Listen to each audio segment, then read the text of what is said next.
Please subscribe and share for more story. The courtroom door felt heavier than Clara Benton expected. She wore her only decent suit, the gray one she had used for job interviews years ago. As she walked inside, she saw her parents and her older brother sitting in the front row. They looked polished in expensive clothing, clothes she could never afford. Her mother spotted her first and leaned toward her father.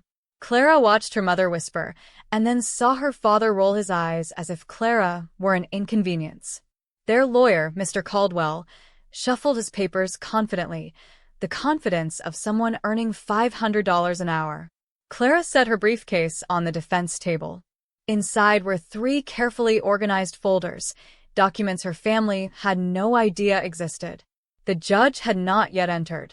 Clara looked at her parents and wondered how they could believe she would simply hand over her inheritance. Did they think she would apologize and surrender everything Harold Benton had left her? She took a slow breath and waited as the bailiff called for order. Her heart pounded. She knew this moment wasn't the beginning. It was the result of years of being overlooked, dismissed, and underestimated by the people who were supposed to love her. To understand why Clara stood in that courtroom, anyone would need to know how her life had unfolded. Clara was never the favorite child. Her brother Ryan had always been the golden one. Ryan needs a new car, her father would say, and a brand new car would appear for his 16th birthday. His college tuition was paid in full, followed by a down payment on his first condo. Meanwhile, Clara worked late-night shifts at a grocery store to fund community college. She transferred to a state university using loans and shared a damp basement apartment with 3 roommates. "You should have planned better," her mother often told her. But Clara wasn't angry. She simply understood early that she was on her own. The person who saw her differently was her grandfather, Harold Benton. He was the one who attended her associate degree ceremony when no one else bothered. Every other Sunday, he took her to lunch and asked about her classes. "You're the one who will make something of yourself," he told her once. "Your brother has charm, but you have grit. And grit lasts longer." He taught her to keep records of everything. Save every letter, Clara. Every receipt. Every email.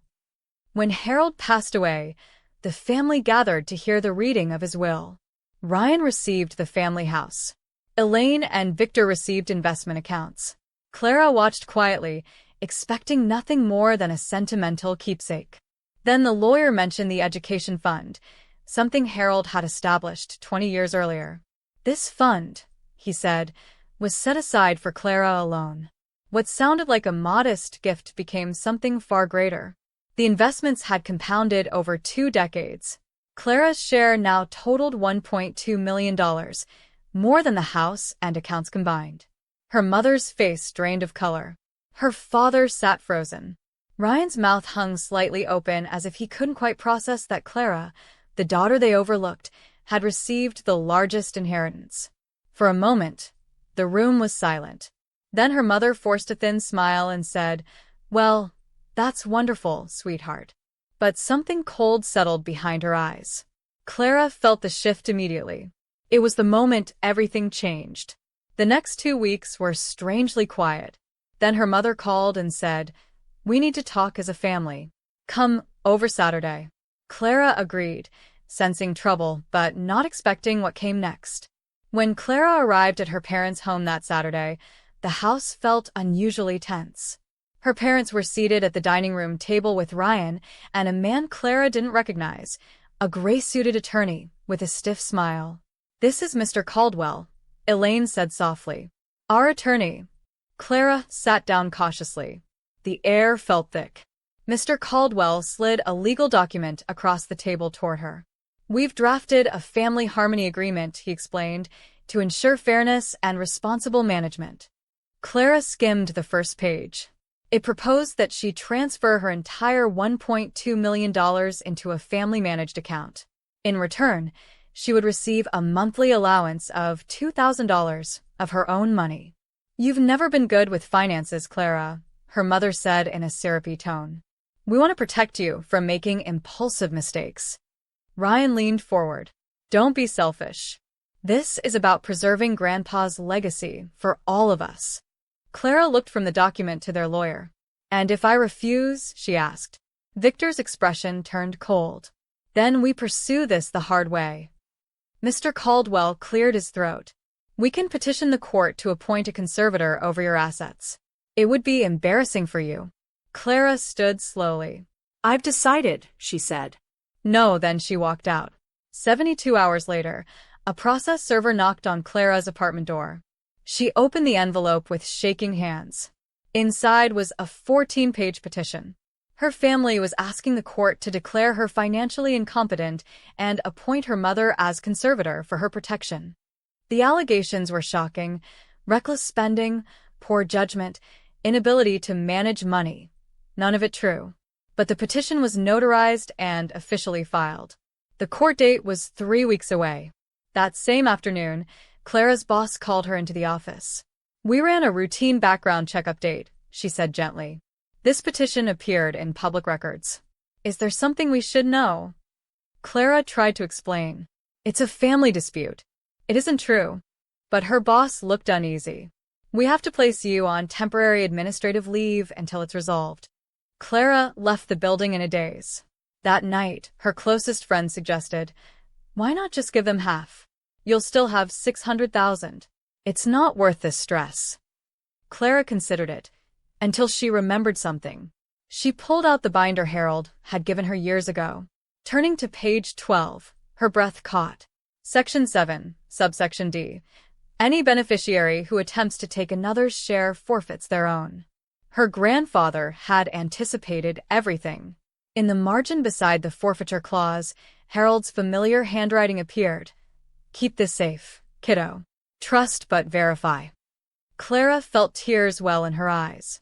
She grabbed her phone and called the only person she trusted with this, Evan Morales, her former study partner from law school. He had passed the bar 3 months earlier. Evan, I need you to look at something now, she said. He arrived at her apartment 30 minutes later. Clara handed him the binder, pointing to the clause. Evan read it once. Then again. Then a third time. Clara, this is enforceable, he said slowly. If they're suing you to take your inheritance, they forfeit theirs under this clause. Everything, house, investments, all of it. Clara blinked hard. Are you sure? Evan nodded. This clause is nuclear. That night, Clara drafted a formal letter.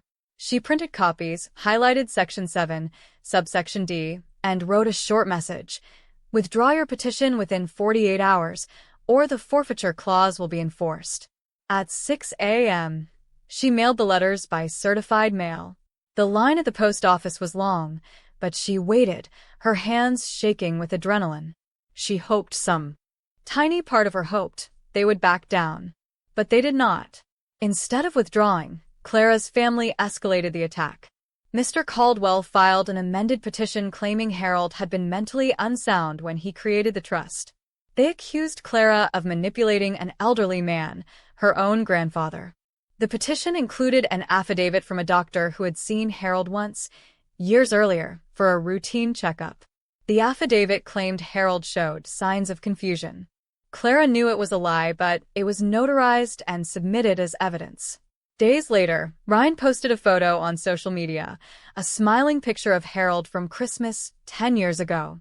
The caption read, "Protecting our grandfather's true wishes. Family comes first." Comments flooded in.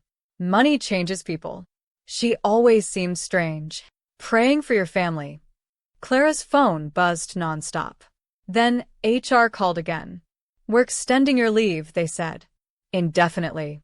Clara sat alone at her kitchen table that night, staring at the binder. She felt small, exhausted, betrayed. But then something flickered inside her, a spark of clarity. If her family wanted a war, she would not fight blind. She opened Harold's original trust documents and compared them to the amendment her parents had submitted. Something didn't match. Clara spread the documents across her table. She noticed immediately that the dates differed. The notary seals didn't match either. She examined the signatures, holding them up to the light. The amendment her family submitted looked off, almost too smooth, too clean. She found the original notary's name in Harold's records and called him. I keep copies of every document I notarize, the man said. Give me the document number.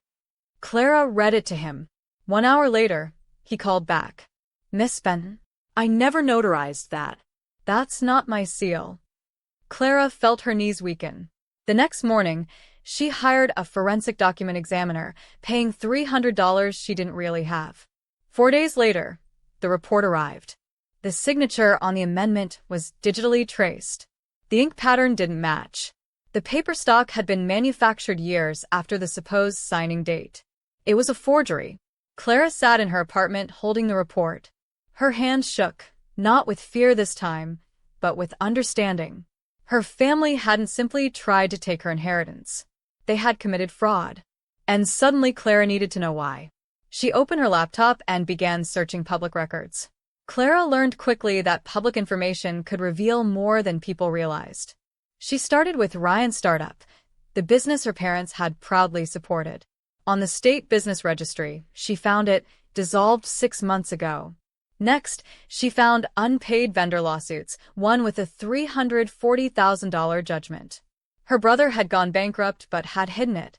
Then she searched her parents' address. A foreclosure notice appeared, public record. They were 90 days away from losing the house. The amount owed, $485,000. Her father's investment account had been liquidated after a margin call.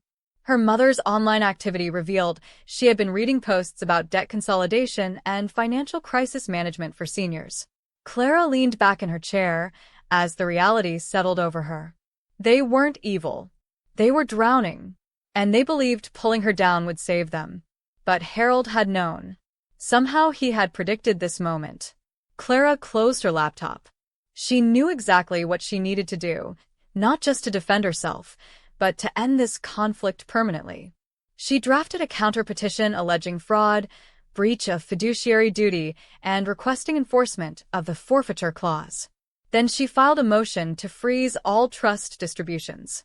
She worked through the night preparing everything. At exactly 11:43 p.m., Clara submitted the documents electronically. When the confirmation email appeared, she stared at the signature line. Clara Benton, ESQ. She had passed the bar 6 months earlier after 4 grueling years in a part-time night law program. But she had told no one, not her parents, not Ryan, not her friends. She wanted to achieve something for herself, quietly, without expectations or pressure. Now that decision mattered more than she could have imagined. She framed her bar certificate and hung it above her small desk. She whispered to the empty apartment, "You'd be proud of me, Grandpa." That night, Clara slept no more than 2 hours, but she didn't feel tired. She rehearsed her arguments, visualized the courtroom, and memorized every exhibit. At 5 in the morning, she dressed in her suit again. She stared at herself in the mirror. Her eyes were tired, but her posture was steady. "Today," she whispered, "I fight for myself." Then she picked up her briefcase with the 3 color-coded folders and drove to the courthouse. She walked down the hallway, pushed open the heavy courtroom door, and saw her family seated exactly like before. But this time, she felt ready. Clara approached the defense table.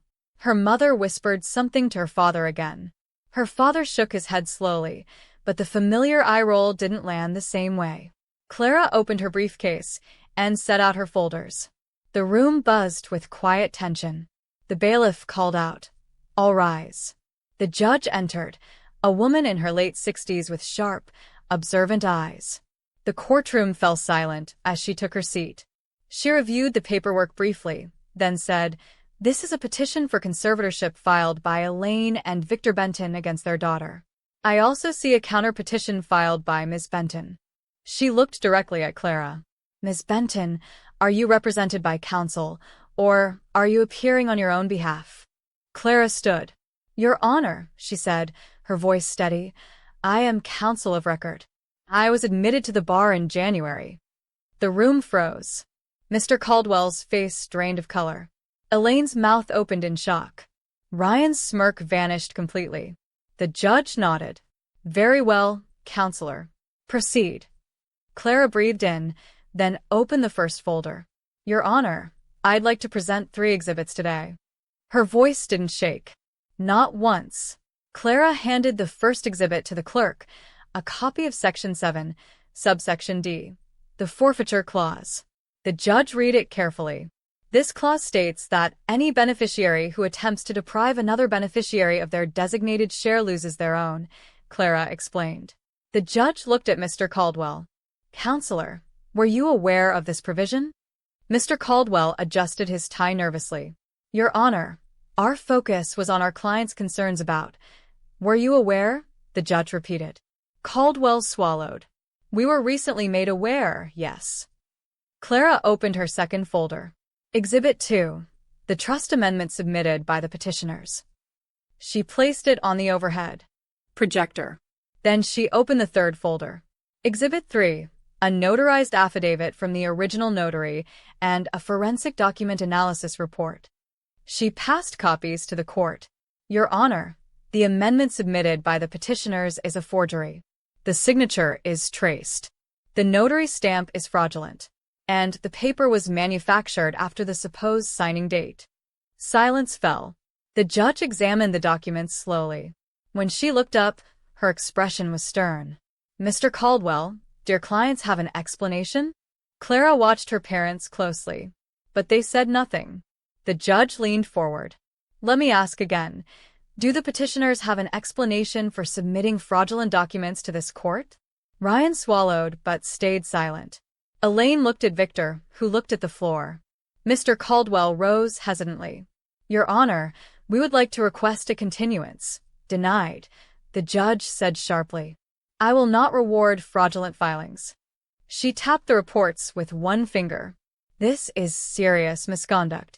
The courtroom was so quiet Clara could hear her own heartbeat. The judge set the papers down. I am dismissing the petition for conservatorship with prejudice. Clara closed her eyes for a brief moment, absorbing the words. The judge continued, in accordance with Section 7, subsection D, the forfeiture clause is enforceable and will be applied. The petitioners will forfeit their shares of the trust. Mr. Caldwell's shoulders dropped in defeat. The judge wasn't finished. Additionally, I am imposing sanctions in the amount of $15,000 for filing fraudulent documentation. This case will also be referred to the district attorney for review. Then the judge lifted her gavel. Court is adjourned. The sound echoed through the room like a final door shutting. Clara gathered her things without looking at her family. 30 days later, the forfeiture clause was officially enforced. Ryan lost the family house. Elaine and Victor lost their investment accounts. All assets were redistributed according to Harold's secondary beneficiary instructions. Clara discovered something surprising in those instructions. If the clause activated, the inheritance would fund a scholarship for first-generation college students in their county. Harold had planned for everything, even betrayal. When the scholarship board was formed, Clara attended the first meeting. She stood quietly as the committee described the purpose of the fund. This is exactly what your grandfather wanted, one board member said. Clara nodded, feeling both sorrow and pride. Meanwhile, the consequences continued unfolding for her family. Ryan filed for bankruptcy. He took a job managing a retail store in a nearby town. Elaine and Victor sold their house before the bank could seize it and moved into a modest apartment. The district attorney reviewed the case, but ultimately declined to file charges, concluding that repayment of court costs and sanctions would suffice.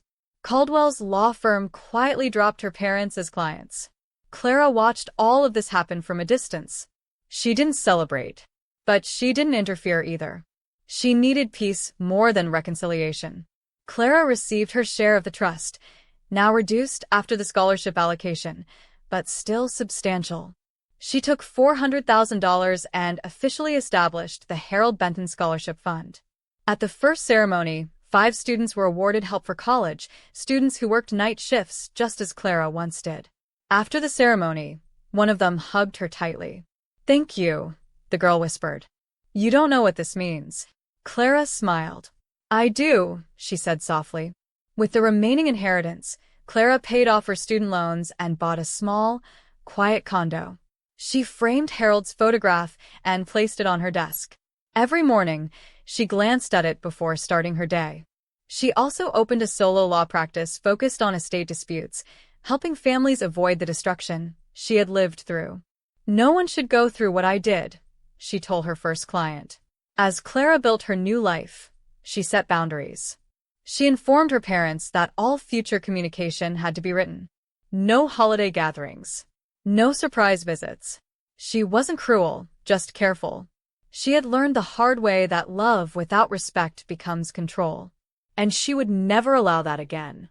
6 months later, Clara received an email from her mother. The message was short. "I'm sorry things became complicated. I hope you're doing well." Clara stared at the screen for a long time. The words lacked accountability. No acknowledgement of the lies, the fraud, the attempt to take her independence. Just a vague admission that things had been complicated. After 10 minutes, Clara responded politely. "Thank you. I wish you the best." Then she closed the email and moved on. Her father never reached out. Clara doubted he ever would. He had always been too proud to admit fault. And Clara no longer needed his approval to feel whole. A month later, Ryan sent a text. "Can we get coffee? I want to talk." Clara stared at the message. She wanted to forgive eventually, but she also needed space. She typed back, "Not now. Maybe one day, when I'm ready." Then she silenced her phone and returned to her work. People could change, but not without accountability. Clara wasn't ready to reopen that door. She had built a new life with truth and boundaries, and she intended to protect it.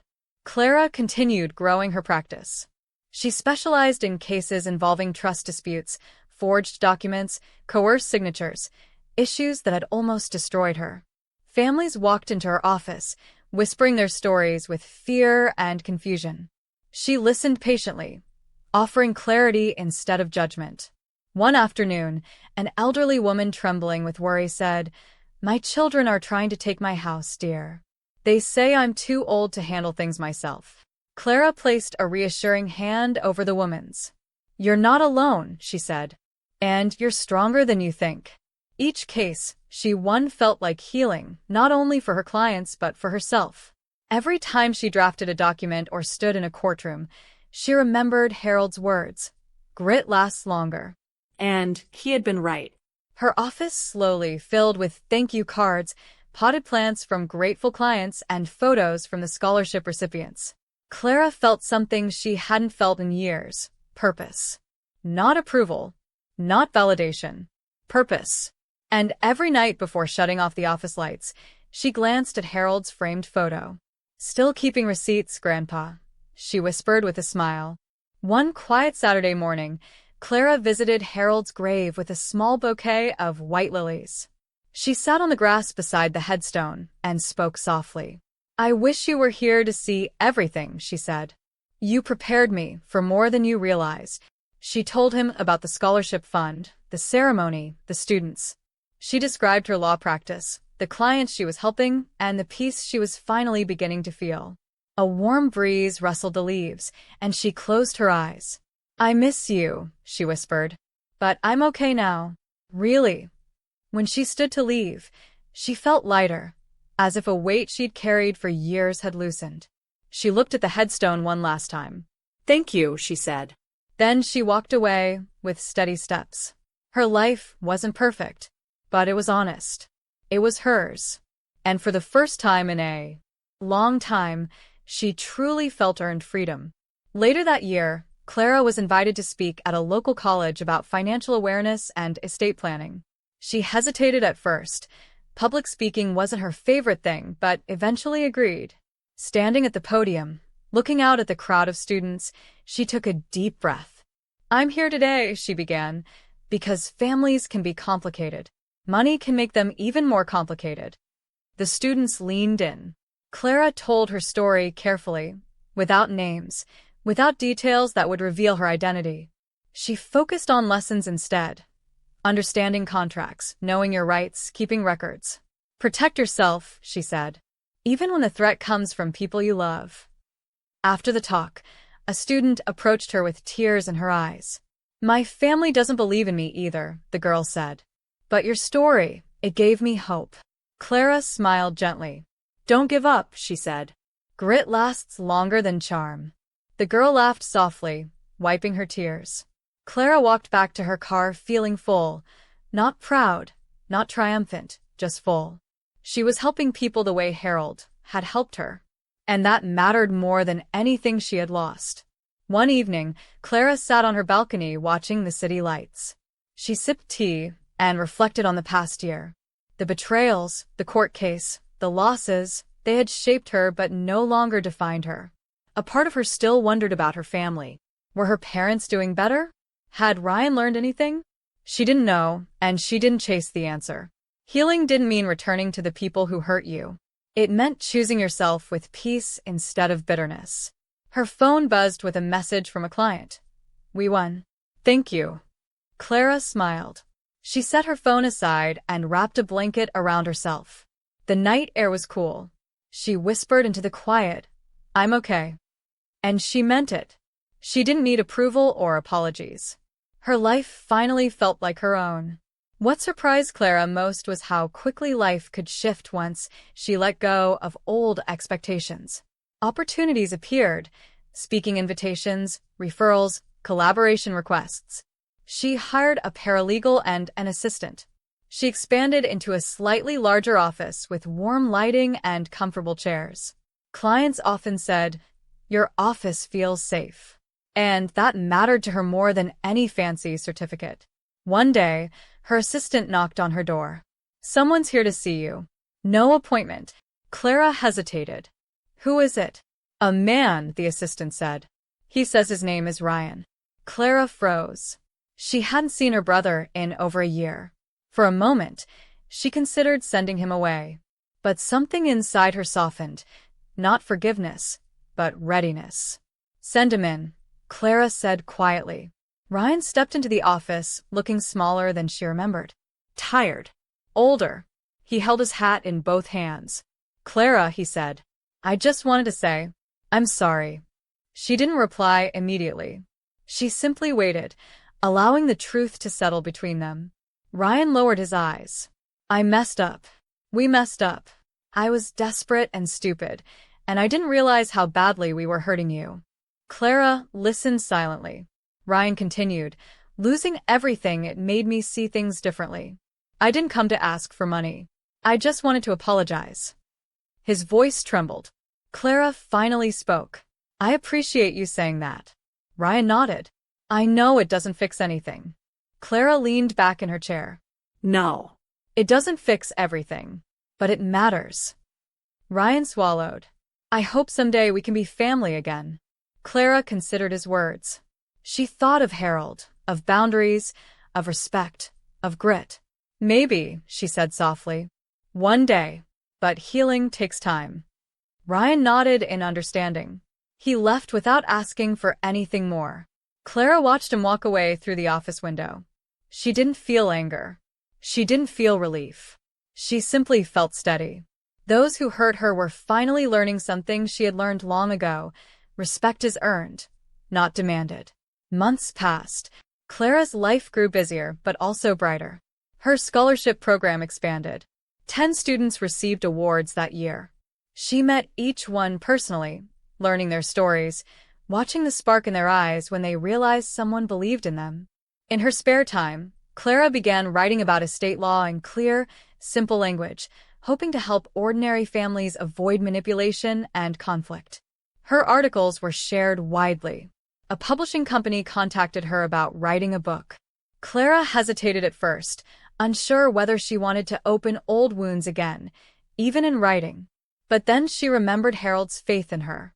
She started drafting chapters, stories of struggle, triumph, and caution wrapped in gentle legal guidance. Writing became another form of healing. Each sentence helped her reclaim a part of her story. One night, Clara reread the document that had started everything, the forged amendment. She realized she no longer felt pain or rage when she saw it. Instead, she felt gratitude for the growth that had emerged from the chaos. Betrayal had pushed her to find her strength. Loss had forced her to build a new foundation. She understood now that boundaries were not walls, they were doors. Doors she controlled. Doors she could open when she felt safe. She placed the forged amendment back in the binder, closed it gently, and locked it away in a drawer. She no longer needed it as proof or protection. She had become her own evidence. Clara sat at her desk the next morning, sipping coffee. The sun warmed the picture of Harold by her window. She whispered, "I kept the receipts, Grandpa." Then she smiled. Her life was far from perfect, but it was honest and hers. She had faced betrayal and fought back, not for revenge, but for her dignity. She had transformed her pain into purpose. She helped families, guided students, and built a future Harold would be proud of. And as she looked out the window at the rising sun, she thought, healing takes strength. Forgiveness takes wisdom. But boundaries take love for yourself. She opened her laptop and wrote the final line of her upcoming book, "Always keep receipts."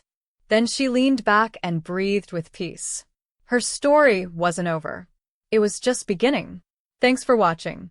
If you value stories of respect, dignity, and justice, please subscribe. It means more than you know, and it lets me keep sharing the lessons life has carved into me.